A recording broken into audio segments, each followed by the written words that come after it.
Hello, मी केतकी आणि आज बनवणार होता झणझणीत असा चिकन रस्सा। त्यासाठी सगळ्यात पहिल्यांदा तर आळणी चिकन शिजवून घेतलं, त्याची लिंक आहे, तुम्ही तो व्हिडिओ बघू शकता।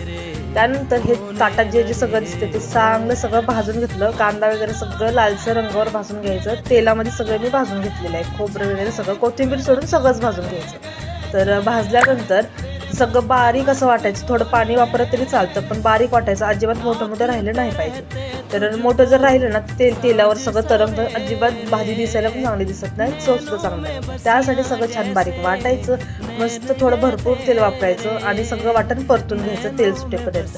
त्यानंतर घरातला मी मसाला म्हणजे चटणी वापरलेली आहे, लाल तिखट, धने पावडर, मटण मसाला भरपूर वापरलेला आहे।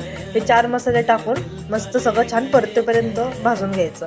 तर असा मस्त असा कलर येतो आणि त्यानंतर यामध्ये अळणी टाकायचं, सगळं अळणी पीस जे टाकायचे ते, आणि त्यानंतर थोडं गरम पाणी पण टाकायचं, वरतून मीठ आणि चवीनुसार मीठ आणि वरतून मस्त कोथिंबीर टाकून भाजी रेडी।